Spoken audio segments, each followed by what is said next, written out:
Innalhamdulillah Alhamdulillahi hamdan katsiran thayyiban barakan fihi kama yuhibbu rabbuna wa yardah.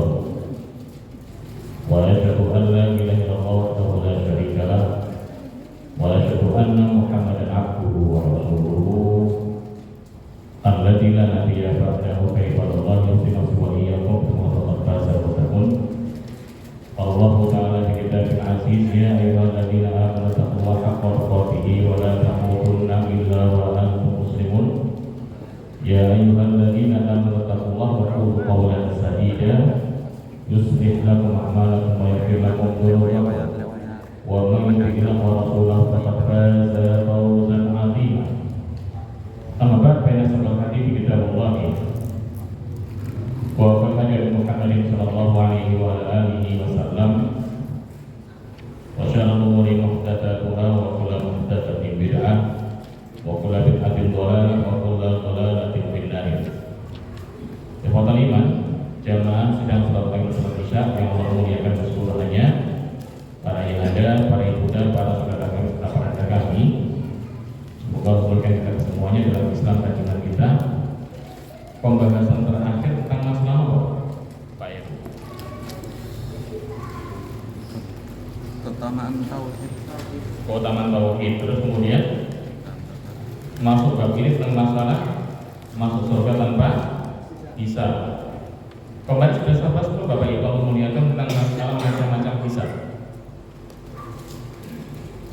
Sudah sahabat itu kemarin Pak Ibu tentang macam-macam bagaimana umat Islam masuk surga dengan hisabnya, dengan hisabnya Allah Subhanahu wa taala. Sama dari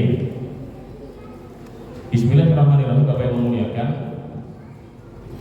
sekilas banyak sekali kata para ulama tentang masalah model bagaimana kaum muslimin nanti Allah berikan keistimewaan mereka bisa masuk surga. Dan ini keyakinan kita bersama ketika Rasulullah SAW jauh kalimat ngeten, kullu ummati yadkhuluna al-jannata illa man aba. Pernah saya sampaikan di sini pula, setiap atau semua umatku kata Nabi SAW, mereka pasti dan pasti bisa masuk surganya Allah Subhanahu wa taala. Tapi bila dikecualikan satu kalimat istisna dengan menyatakan illa man aba, kecuali di antara orang-orang yang enggan untuk masuk surga. Kemudian Nabi jawab dengan satu kalimat ketika para sahabat tanya, "Man ya Rasulullah?" Semua ingin masuk surga, tapi kok unik ada orang-orang enggan masuk surga. Beliau menyatakan ketika ditanya sama sahabatnya siapa orang-orang enggan ini, beliau menyatakan satu kalimat ini Bapak Ibu, "Man ata'ani dakhala jannah wa man asani faqad aba." Siapapun di antara manusia, di antara umat Islam yang taat akan perintahku, itulah orang-orang yang pasti dan bisa masuk surga Allah Subhanahu wa taala. Tapi di antara itu pula ada orang-orang yang cenderung untuk tidak taat. Dalam artian ada kalangan kaum muslimin yang dalam casingnya dia adalah umat Islam, mengakunya sebagai umat Islam, tapi bencinya dengan ajaran Islam luar biasa. Dan itulah orang-orang yang dinamakan waman asoni, orang-orang yang senantiasa menyelisih aku. Dalam artian senantiasa melawan semua perintahku, itulah orang-orang yang enggan untuk masuk surga. Memang Bapak Ibu memuliakan, tidak kita pungkiri sangat banyak orang-orang yang agamanya KTP-nya Islam, tapi dengan Islam sangat alergi. Hingga sampai saat ini pun kita masih sering mendengar istilahnya orang-orang Islamofobia. Betul Bapak Ibu? Betul Bapak Ibu? Orang-orang Islamofobia. Jadi kalau ada kalimat Islam kok bencinya luar biasa. Ada yang namanya isyarat jilbab, bencinya luar biasa. Ada orang pakai baju Islam, bencinya luar biasa. Mintanya pengen terusan, wedoknya pakai kemben, lanangnya pakai belangkon. Lah pakai belangkon itu nggak masalah, kembennya jadi masalah. Saya yakin Bapak Ibu pun, terutama Bapak-bapak, nggak ini boleh baju dengan kemben, ditonton wong liya, betul apa ya Pak? Isin Pak, wong tinggo sampai ditonton wong liya, sing seneng sampai yang seneng. Lah ini ajaran Islam memuliakan kaum muslimin, memuliakan kaum wanita untuk betul-betul Allah lindungi mereka kehormatannya. Agar apa sih? Hanya dimiliki kehormatan tersebut oleh para sang suami yang telah halal bagi dia. Lah ketika dipamerkan itu suatu hal yang aib. Lah dari sinilah Nabi dawuh ada di antara umat Islam tersebut yang enggan masuk surga senantiasa melawan. Bagaimana caranya nggak suka dengan Islam dibantah senantiasa? Itulah orang-orang waman asoni faqad aba, orang yang enggan dan senantiasa melawan mengingkari semua perintahku adalah manusia-manusia yang enggan masuk surganya Allah Subhanahu wa taala. Para ulama menjelaskan apa yang memuliakan. Ada satu kelompok kaum muslimin, nanti akan kita bahas secara luas, secara lebih terperinci lagi. Ada kelompok kaum muslimin dalam Sahih Al-Bukhari yang Rasulullah menjelaskan bahwasanya ada sekelompok kaum muslimin yang yadkhuluna al-jannata bighairi hisabin, atau dapat menyatakan wala adzabin. Ada kelompok kaum muslimin yang Allah kasih keistimewaan, mereka nantinya kelak bisa masuk surga tanpa hisab, tanpa adab. Dalam artian perhitungan amal tanpa melewati mereka, hisab pun tidak mereka melewati pula, mizan pun tidak sama mereka pula. Dalam artian Allah tuh udah masuk surga langsung, udah masuk deh. Lah sama seperti ini Pak Ibu muliakan, kalau ada pertanyaan, lah kok aneh ada orang-orang masuk surga kok bisa langsung masuk, gimana itu? Pertanyaannya yang kemudian jawabannya, yang punya surga siapa? Yang punya surga siapa? Allah Subhanahu wa taala. Allah persilakan mereka masuk surga ala kul, udah langsung masuk surga. Allah izinkan mereka masuk surga. Sama seperti ini Pak Ibu muliakan, jenengan kagungan dalem, jenengan kagungan rumah, yang kemudian rumah tersebut dihuni oleh anak-anak panjenengan. Apakah Pak Ibu muliakan, panjenengan wajibkan semua anak masuk rumah dari pagar ke rumah itu wajib untuk ngenteng dulu, wajib untuk ngebel dulu, ataukah mereka pegang kunci langsung masuk tanpa kita permisikan gitu? Langsung, karena apa? Kita tahu itu anak kita. Nah, nek mlebu ndang mlebu, dikunci pintune, dikasih amanah orang punya kunci, nak gowon kunci. Sama seperti itu pula. Jadi ketika Allah memberikan sebuah keistimewaan, ada kelompok kaum muslimin yang bisa masuk surga tanpa hisab, tanpa adab, itu hak prerogatif dari Allah Subhanahu wa taala. Kita nggak bisa membantahnya. Siapa mereka kita bahas nanti Bapak Ibu. Ada kelompok yang kedua Bapak Ibu Allah muliakan, adalah orang-orang yang dihisab oleh Allah Subhanahu wa taala, tapi dengan cara hisab yang sangat luar biasa indahnya.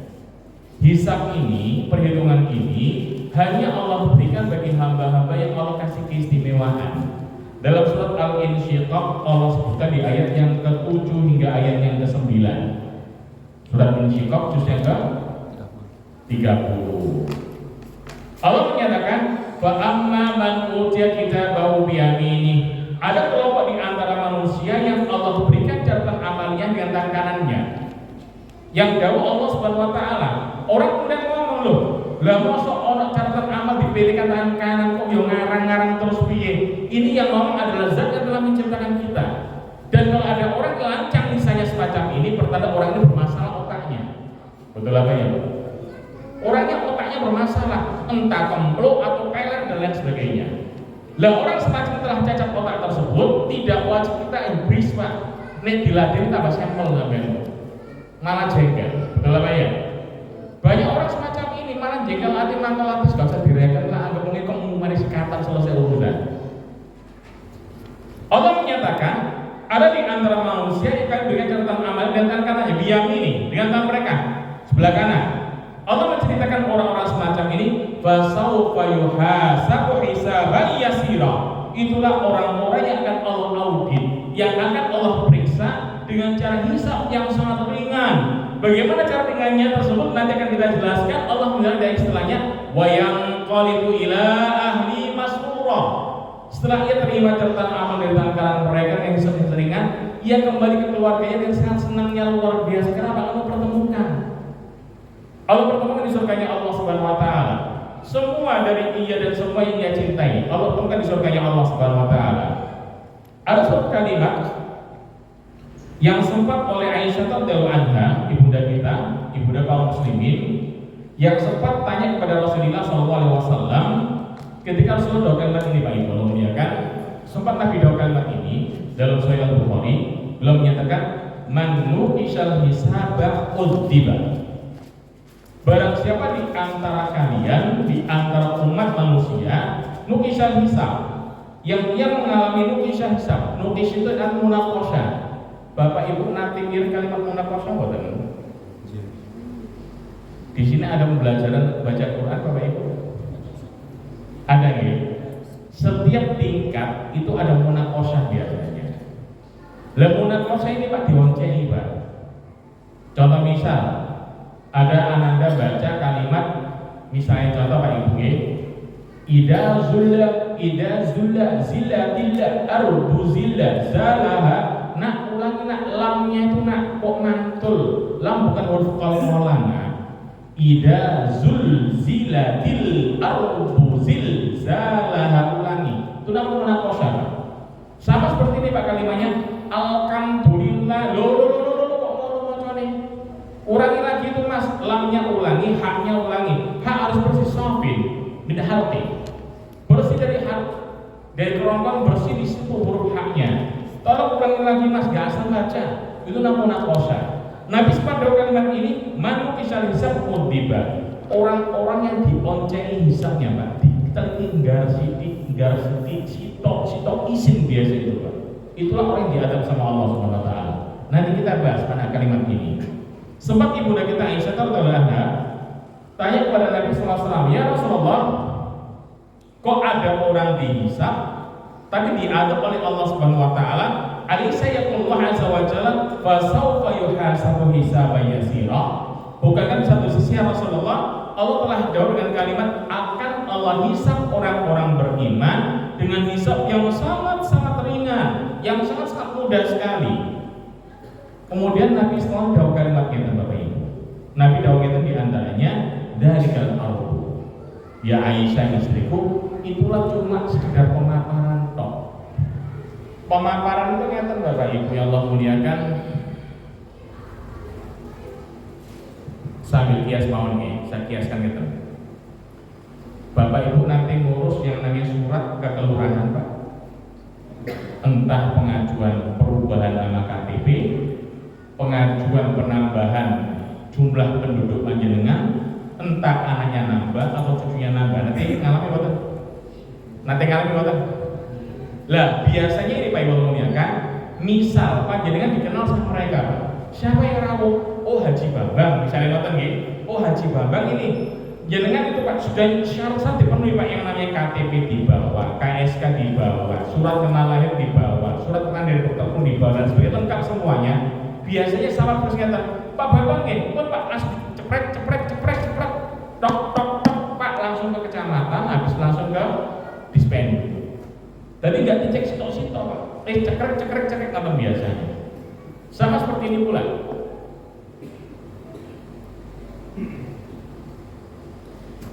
Ini Pak, biasa peramanan anak SMA sama mahasiswa yang ketakutan ini berangkat pagi atau cegatan. Deg-degan bodoh anak SMA ini biasanya. Nanti bersani Pak, berangkat jam 6 isu, ono cegatan kepolisian dari teman-teman kepolisian.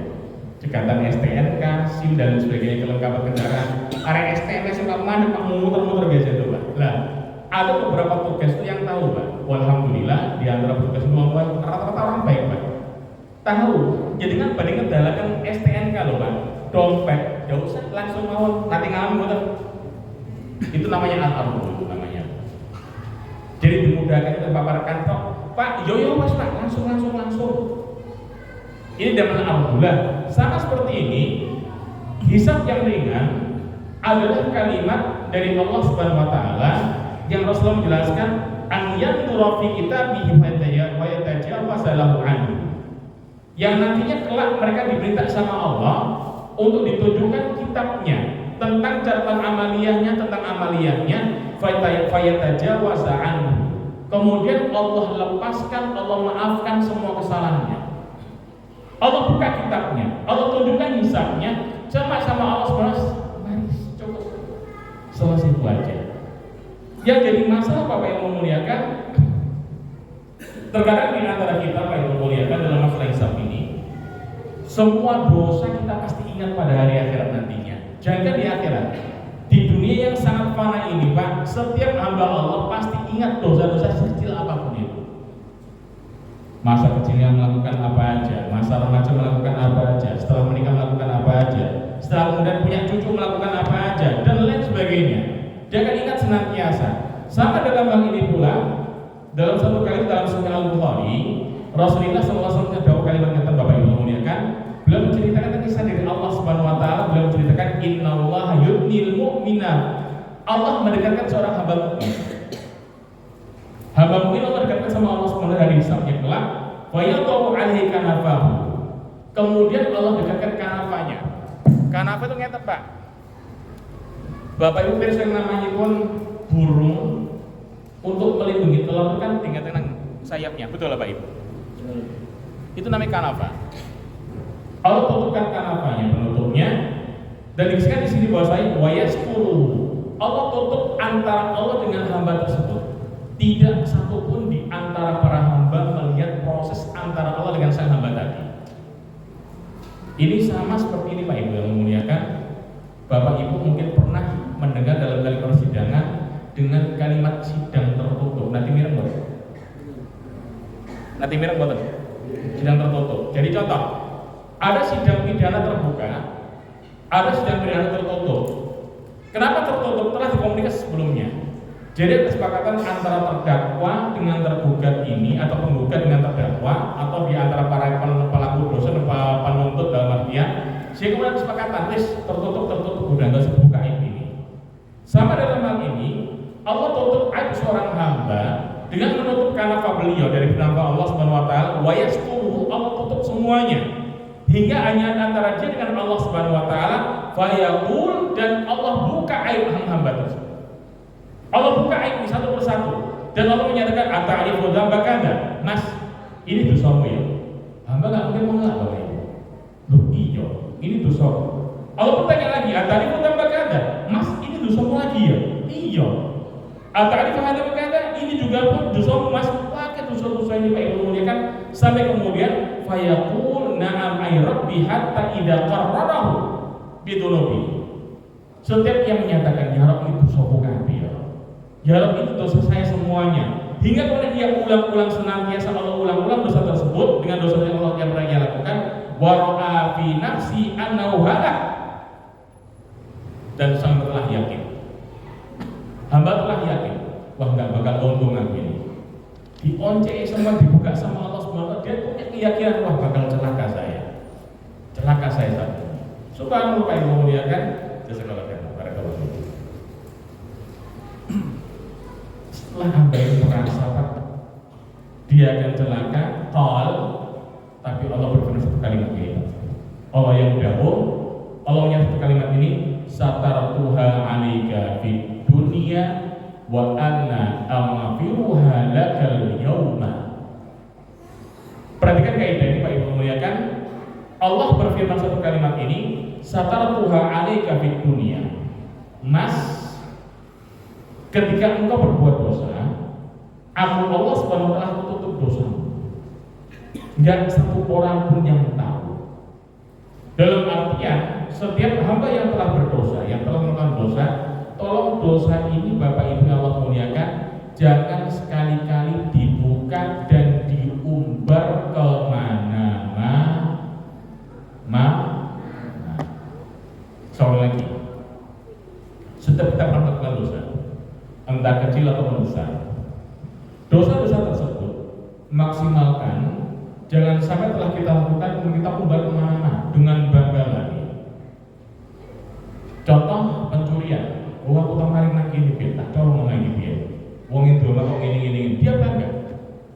Atau waliyadzubillah, ada orang telah membunuh bulan. Saya dulu Mas pernah membunuh ini Mas dengan bangga yang menceritakan kalimat ini. Ketika dia telah melakukan sebuah dosa, maksimalkan dia tutup semua aib-aibnya. Dan ingat pesan dari Nabi SAW, beliau menyatakan satu kalimat ini, Innallaha mu'afan. Allah zat yang mudah sekali memaafkan dosa para hamba. Ila al-mujahidin, kecuali orang-orang yang terang-terangan melakukan dosa. Kalau orang terang-terangan dan melakukan dosa, Pak, ditakutkan nantinya Allah tidak akan maafkan. Lah dari kalimat ini pula Allah menyatakan satartuha 'alaika fid dunya. Dulu di dunia Mas tak tutup aibmu. Ini di antara rahmat Allah Subhanahu Wa Taala Bapak yang muliakan. Kita semuanya, anak-anak kita, siapapun di antara keluarga kita, misalnya ada aib di sana, tolong langsung ditutup aib tersebut. Dan bagi para tetangga ataupun keluarga yang di luar dari keluarga inti tersebut tidak punya hak untuk ke ke kepo. Apa itu kepo? Kepingin tahu. Ingin tahu. Sambil contoh Pak Ibu muliakan.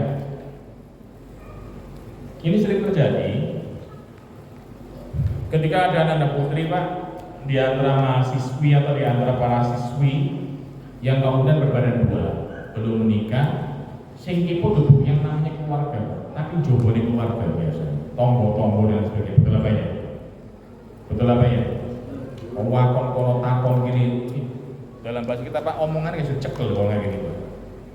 Itu bukan urusan dia, itu urusan antara keluarga yang memiliki anak yang terbuka aibnya tertentu ditutup segera.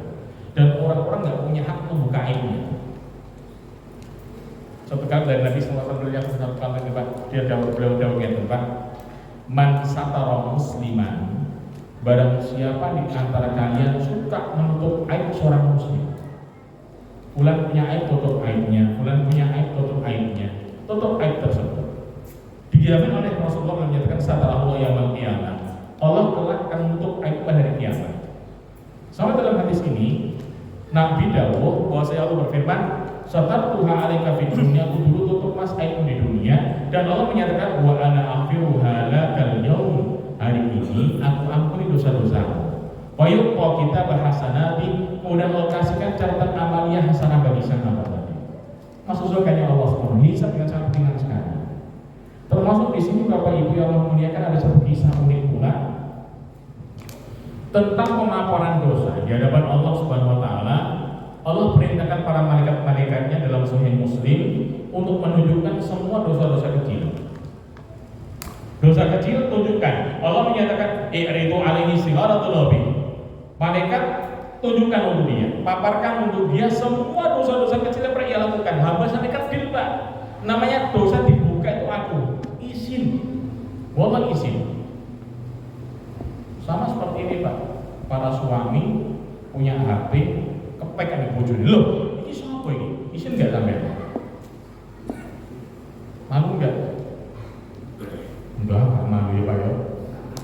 Cuma deg-degan mengenai ya, ambil kemudian India gitu. Contoh seperti itu Pak. Jadi saya hamba sama Allah Subhanahu wa taala, Allah perintah malaikatnya iritu alaihi syaratul labi. Malaikatku tolong angkat dosa-dosa kecilnya, tutup dosa kecilnya. Allah menyatakan pula warfa'u anhu kibaraha. Tolong dosa besar angkat, kemudian enggak usah tunjukkan sudah. Yang ngatur siapa? Yang ngatur siapa Pak? Rasul SAW menurut firman Allah Subhanahu wa taala dengan kalimat iritu alaihi syaratul labi. Malaikatku tolong tunjukkan untuk dia, paparkan tentang dosa-dosa kecilnya, dan tolong warfa'u anhu kibaraha, dosa besar angkat, dosa tunjukkan semuanya. Sampai sang hamba itu maturnya Pak, ya Rabb qad amiltu asya'a la arahuna. Sampai hamba ini bingung, ya Rabb, banyak perkara-perkara dosa besar yang pernah aku enggak lihat di saat ini pula.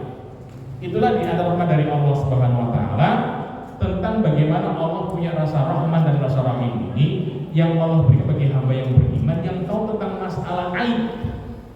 Jadi kalau sudah punya aib, Pak Ibu tutup yang rapat, nggak usah dibuka kemana-mana. Itu dosa antara banyak dengan Allah Subhanahu wa taala. Yang ketiga Pak Ibu memuliakan adalah orang-orang yang dimunakosha tadi Pak. Yang Rasulullah dahulu dengan kalimat man nuqishal hisab utiba. Orang-orang yang munakosha ini Pak, itulah orang yang diadab oleh Allah Subhanahu wa taala. Ibnu Hajar Asqalani menyatakan satu kali ini Pak Ibu memuliakan Fathul Bari, wal murad bi munaqashati al-istihsa'u fil muhasabatil mutalabati bil jahil wal hakim. Dinamakan munaqashah ini adalah detail dan rinci dalam masalah audit dosa-dosa dan amaliyah yang ia lakukan, yang nanti akan Allah tutup baik masalah al-jahil wal hakim, baik dosa yang besar ataupun kecilkan, watarkil musahama dan musamaha. Dan Allah tinggalkan yang namanya musamah, itu semacam toleransi, gak ada toleransi dari Allah Subhanahu wa taala. Nek dosa yo dosa, nek abot dosane diadab sama Allah Subhanahu wa taala. Tapi satu hal Bapak Ibu muliakan, nanti tolong dibaca lagi tentang masalah syafaat Pak Ibu ya. nanti kalau punya HP, tolong dibuka tentang hadis syafaat. Itu ada kisah tentang firman Allah Subhanahu wa taala ketika Allah mengeluarkan di antara hamba-hamba dari neraka jahanam melalui di antara hamba yang lainnya, di mana hamba ini masuk surganya Allah Subhanahu wa taala, cari teman-temannya gak ada. Kemudian dia menyatakan, ya Rabb, aina haula kan yasumuna ma wahijuna ma'ana. Ya Rabb, di mana fulan wa fulan dulu sholat bersama kami, haji bersama kami. Sama Allah Subhanahu wa taala cari di neraka jahanam. Wa akhrijuhum man araftu, dan keluarkan mereka dari yang kalian kenal kesemua. Dikeluarkan ke semuanya Pak Ibu muliakan. Dia menyatakan, ya Rabb, telah keluarkan tanpa meninggalkan seorang pun. Allah menyatakan, irji'u ilan nar, balik lagi ke neraka jahanam, keluarkan dari sana mangkana fi qalbi mithqala dinarin min iman. Keluarkan dari mereka sana di neraka jahanam orang-orang yang punya sebesar darah, bukan darah, mithqala dinar min iman, sebesar 1 dinar emas dalam masalah iman.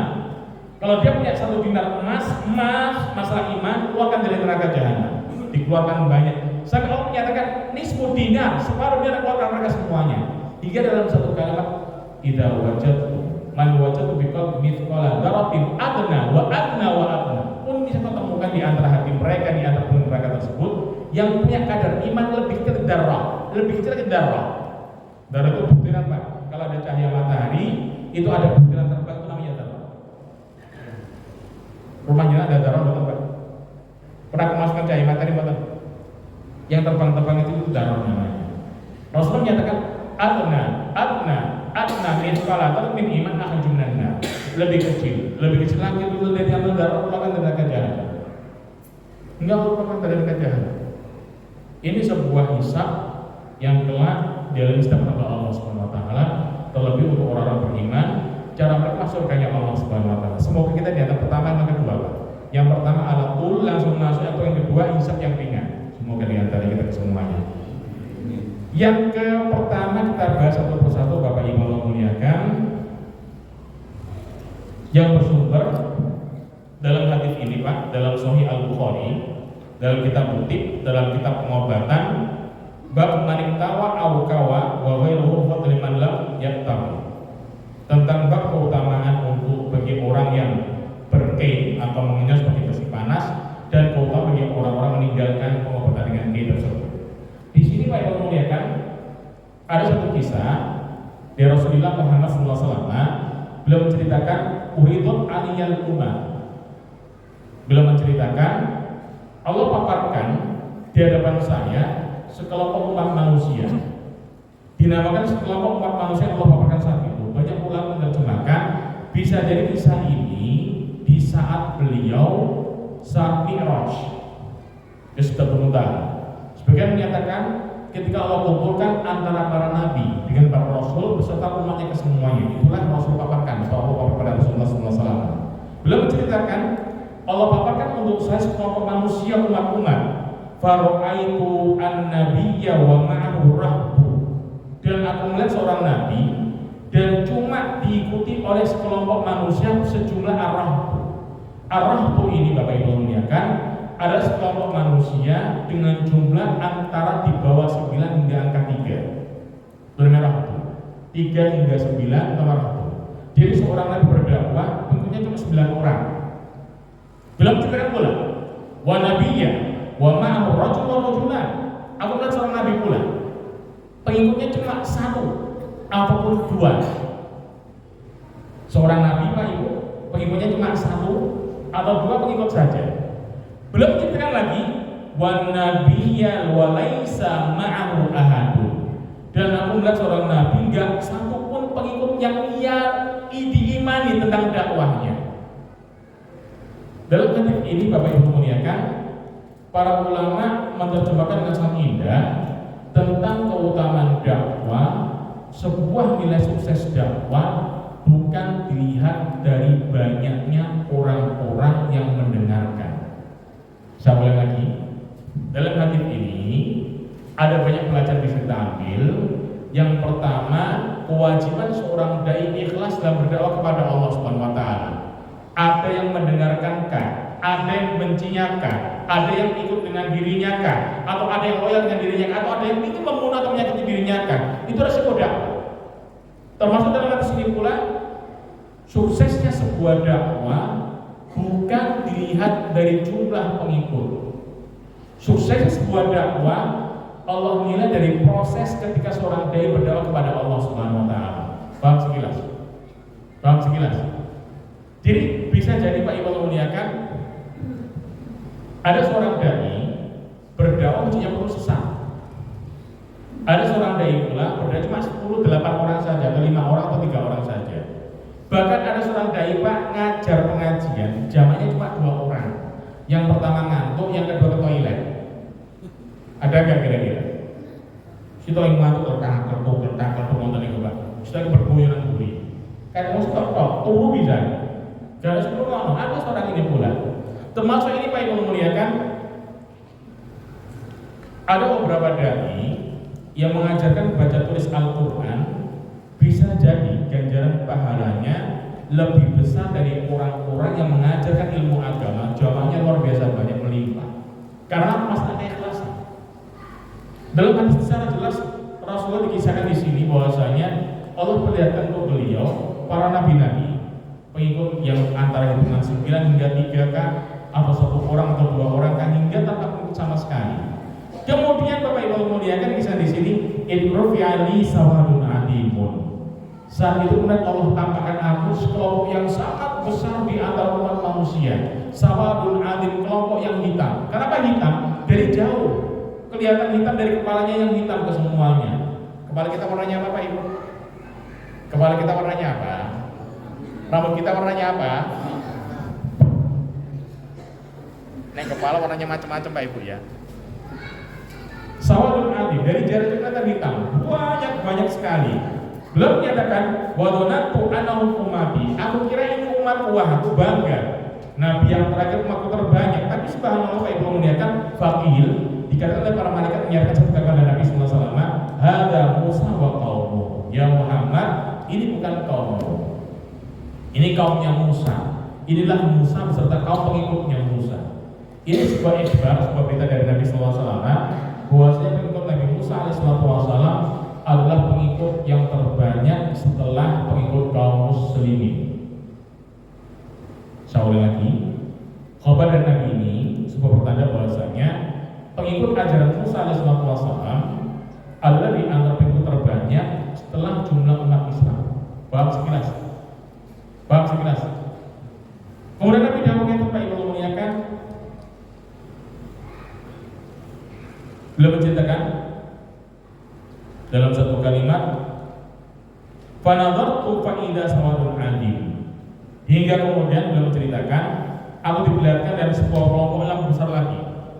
Sebuah kelompok lebih besar lagi jamaahnya, dan itulah dikatakan oleh beliau, "Hadihi ummatuka." Inilah yang Muhammad umatmu. Yang lebih banyak dari umatnya Musa alaihissalam. Sambil ada kalimat dari malaikat Jibril menyatakan, wa ma'ahum sab'una alfan yadkhulunal jannata bighairi hisabin wala adab.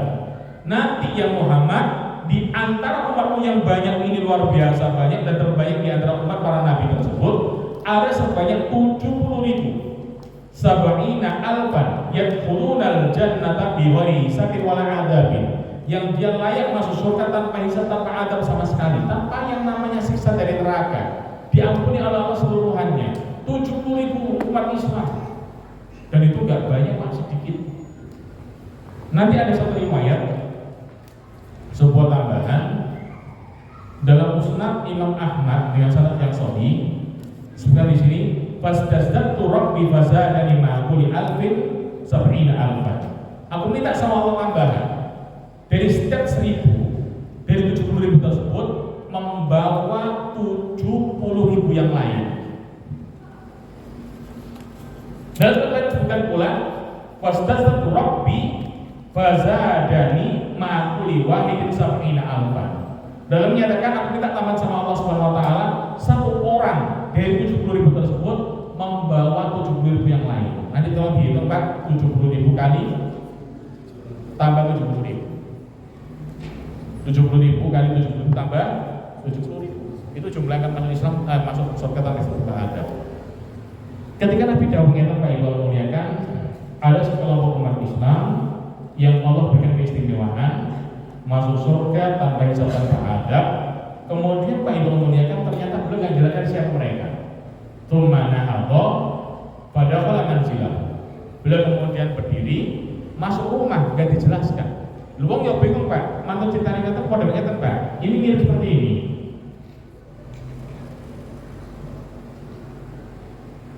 Haji Kemas misalnya, Haji Kemas bilang gini Pak di depan masjid kita. Wah, sesuk iki mangan-mangan sama Pak Haji Gatot iki. Loh, iya toh Pak? Iya. Tapi kalau boleh Pak Kemas, kapan? Sopo sing diundang? Bengkak belum ngerti Pak. Kabeh ayo apa ini? Jamak kok kabeh tangga ini. Baru kemudian besoknya takon ngene. Pak Kemas, sio tawakan Haji lu sito. Sopo sing diundang? Ono ceritane sito, tak ceritane dhisik. Kuwi Pak, karo ngomong ngene lho. Nek sisu dina Sabtu engko nang omahku Mas, ajar kabeh jamaah. Lanang wedok gede cilik arek-arek jan kabeh. Lho ana cara apa? Aku sunatan. Aku minat anakku. Dijamaah kabeh. Kan jelas Pak. Dasar seperti ini Pak. Nabi dawuh 70.000 umat Islam masuk surga tanpa kena adab, berdiri masuk rumah. Bingung kabeh kalangan sahabat. Dikisahkan di sini Bapak Ibu ya kan, fakhadun nas fi ulaika. Banyak kalangan sahabat kegeran kemudian saling memberikan pendapatnya yang kemudian yang namanya nggak cocok, hampir kegeran kemudian. Satu menyatakan satu kalimat ini Pak, wala alam alladzi sahibu Rasulullah SAW. Bisa jadi yang tersebut adalah orang-orang yang kentil menyertai Nabi senantiasa. Sebagian menyatakan wala alam alladzina wulida fil Islam. Bisa jadi yang itu 70.000 tersebut adalah orang-orang masuk Islam ketika ia lahir dari Islam dia, dan macam-macam. Fadzakaru asya hingga kemudian fakharaja alim Rasulullah SAW hingga Nabi keluar mendengar ibu-ibu di depan hingga Nabi keluar. Fakhbaruhu, Nabi kasih berita. Maka Nabi dawuh tentang 70.000 kaum muslimin yang masuk surga tanpa hisab tanpa adab. Yang pertama kata beliau, humul ladzina la yastarqun. Yang pertama adalah orang-orang yang tidak pernah meminta untuk diruqyah. Apa itu ruqyah? Nanti akan saya jelaskan lebih terperinci. Yang kedua kata beliau, wala yaktahun, tidak pernah melakukan pengobatan dengan cara besi dipanaskan, dibakar, dinyos. Pernah melihat pengobatan semacam ini? Pernah melihat pengobatan semacam ini? Jadi besi Pak dipanaskan, cari titik yang namanya urat, dinyos kemudian. Di Jepang masih digunakan, di Timur Tengah masih digunakan. Yang ketiga kata beliau, walayat tatoyurun, tidak pernah melakukan dosa tatoyur. Nanti akan saya jelaskan pula apa itu tatoyur. Yang keempat, wa ala rabbihim yatawakkalun, dan kepada Rabb mereka bertawakal kepada Allah Subhanahu wa taala. Ada 4 golongan. Yang pertama, tidak pernah melakukan minta ruqyah. Yang kedua, tidak melakukan pengobatan dengan menyos pakai besi yang dipanaskan. Yang ketiga, tidak pernah melakukan dosa tatoyur. Yang keempat, tidak hanya bertawakal kepada Rabbul Alamin. Apa itu yang namanya meminta ruqyah? Apa itu ruqyah? Apa itu ruqyah? Ruqyah adalah bacaan-bacaan, azimat-azimat, doa-doa yang ruqyah ini kemudian terjadi menjadi 2 macam. Yang pertama adalah ruqyah syirkiyat wal bid'ah, ruqyah yang banyak mengandung kalimat-kalimat kesyirikan dan bid'ah. Atau kelompok yang kedua, ruqyah syar'iyyah, ruqyah atau doa-doa yang bersumber dari ajaran Nabi SAW, dari Al-Quran Karim. Apa itu ruqyah yang syirkiyah? Bapak Ibu, saya ceritakan sekilas. Ibnu Hajar Al-Asqalani rahimahullah ta'ala menukil kalimat dari Imam As-Suyuti rahimahullah ta'ala bahwasanya seseorang ketika akan meruqyah hendaknya 3 syarat ini dipenuhi. Belum menyatakan Pak Ibu, seseorang ketika akan meruqyah ini dipenuhi. Apa syarat-syaratnya? Di antaranya yang pertama, ruqyah tersebut menggunakan kalimat dari Allah Subhanahu wa taala.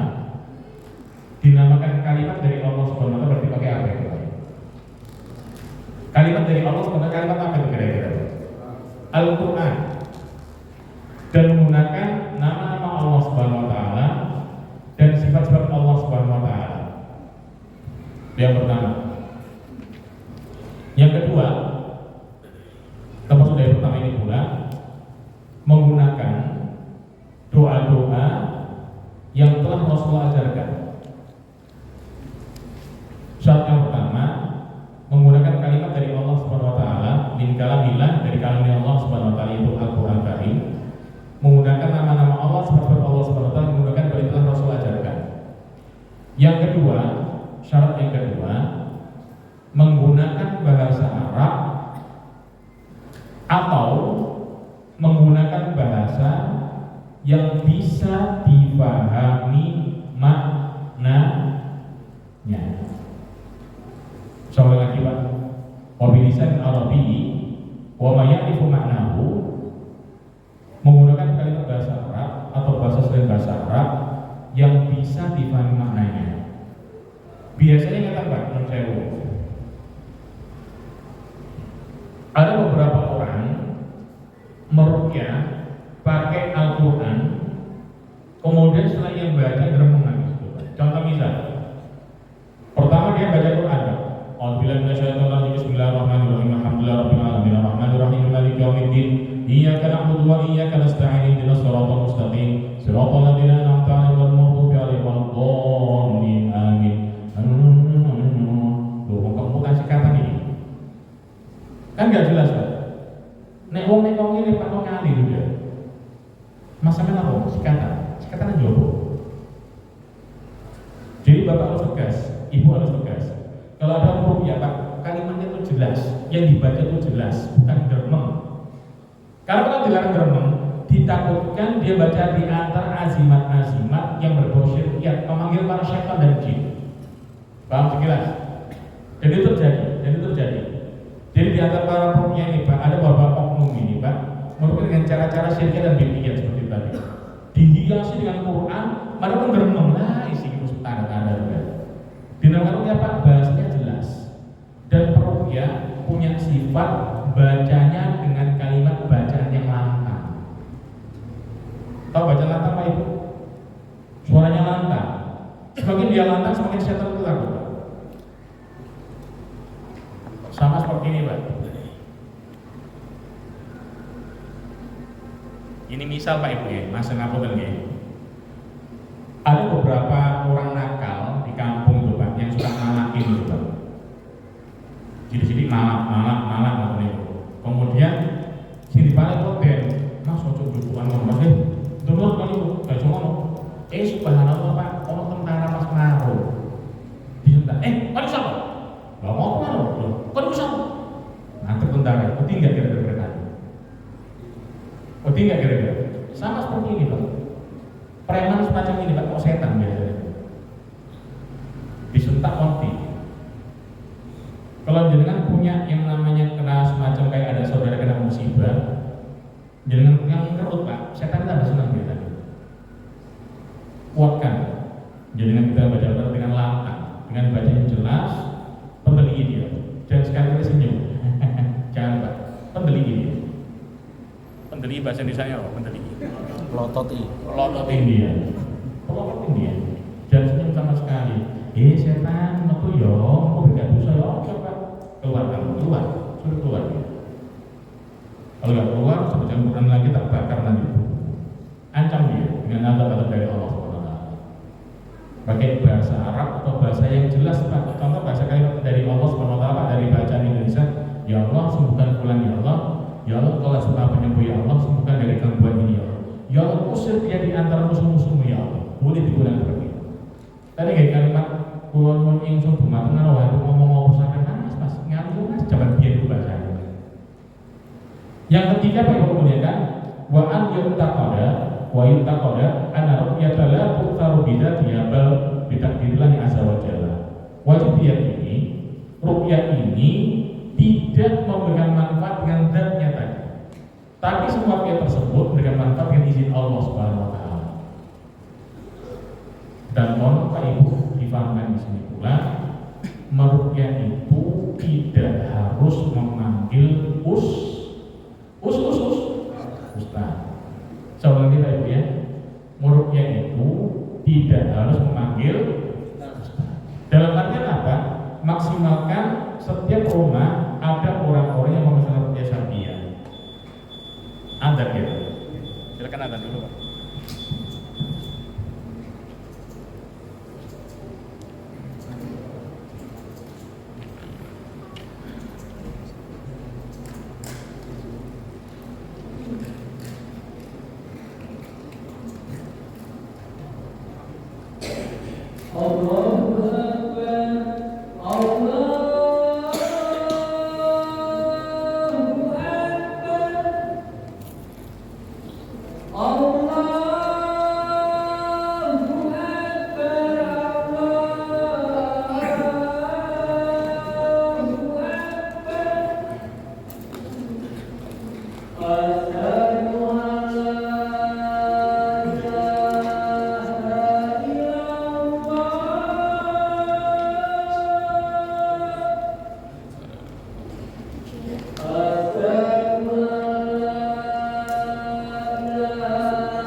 Bismillahirrahmanirrahim. Alhamdulillah. Wassalatu wassalamu ala Rasulillah wa ala alihi wa sahbihi wa mawala wa la hawla wa la quwwata illa billah. Bapak Ibu muliakan, maksimalkan kita selaku keluarga muslim mempelajari di antara doa-doa pengobatan yang Rasulullah pernah ajarkan. Jangan ada anggapan bahwasanya ruqyah adalah pengobatan alternatif. Ruqyah di antara pengobatan utama yang bisa dilakukan oleh setiap muslim untuk diri dan keluarganya. Banyak penyakit-penyakit yang secara nalar tidak masuk akal, dengan izin Allah Subhanahu wa taala hilang dengan ruqyah syar'iyyah. Dengan izin Allah Subhanahu wa taala. Banyak sekali dalam dunia medis pula menyatakan semua mukjizat dari Allah Subhanahu wa taala kalau sudah Allah berkehendak, medis pun akan tidak bisa apa-apa. Dan dari sinilah maksimalkan panjenengan dalam artian selaku kepala rumah tangga atau di antara bagian dari keluarga tersebut memberikan semacam kontribusi. Apa kontribusinya?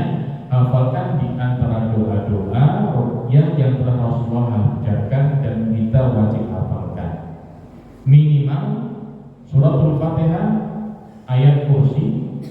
huwallahu ahad, qul ya ayyuhal kafirun, qul a'udzu birabbil falaq, qul a'udzu birabbin nas. Minimal itu. Kalau bisa lagi Pak, ditambahin lagi doa-doa yang lainnya pula. Dalam kalau bisa bismillah urqika wa min kulli da'in yurqika, bismillah urqika dan lain sebagainya. Kalau bisa seperti itu. Mengapa Pak Ibu muliakan? Diharapkan setiap keluarga tersebut yang bisa jadi Pak, ketika ada musibah dalam keluarga eksternalnya, tanpa mengundang ustaz dia bisa berikan dakwah. Tanpa perlu mengundang orang eksternal, dia bisa berikan dakwah secara tidak langsung. Dalam keadaan apa? Belum masuk. Ini ngajari sapa? Oh dari pengajian. Oh dari mana? Dari buku ini. Sehingga orang tertarik untuk belajar kemudian. Banyak cara-cara ini Pak mendapatkan orang kepada kebaikan. Tinggal sekarang dengan ambil di antara beberapa titik-titik kesempatan emas untuk itu semuanya. Saya punya teman Pak Ibu muliakan, dengan izin Allah Subhanahu wa taala, Allah berikan kebaikan untuk beliau. Ketika ada seorang pengusaha properti kawasan Sidoarjo sana, mungkin Bapak Ibu pernah mendengar sebuah rumah besar di sana itu Pak. Seringkali dia berobat ke kawasan Singapura, Amerika dan sebagainya, enggak sembuh-sembuh. Dengan izin Allah Subhanahu wa taala diisengi sama teman saya, coba kita ruqyah di ruqyah Subhanahu wa taala, dengan izin Allah sembuh. Hingga kemudian mengenal dakwah, mulai aktif di masjid, mulai aktif pengajian. Tanpa terasa mulai sekarang senang ngaji dan suka mengadakan pengajian. Dimaksimalkan Bapak Ibu, gampang. Cuma tolong jangan punya pikiran menjadikan ruqyah ini sebagai untuk bahan mencari penghasilan. Kalau Pak Ibu, ruqyah itu bukan profesi. Ruqyah bukan profesi. Kalau udah bisa ruqyah Pak, disyukuri, berarti kita bisa membantu orang lain. Paham sekilas? Kurang berapa menit Pak Ibu memuliakan? 5 menit. Lanjut ya. Penutup hadis ini Bapak Ibu muliakan, setelah Rasulullah Daud tadi tentang 4 kelompok tersebut, bagaimana mereka adalah orang-orang yang bisa masuk surga tanpa catatan adab. Ada seorang sahabat berdiri bernama Ukasha. Ukasha jawabnya kemudian, ya Rasulullah, ud'uni an akuna minhum.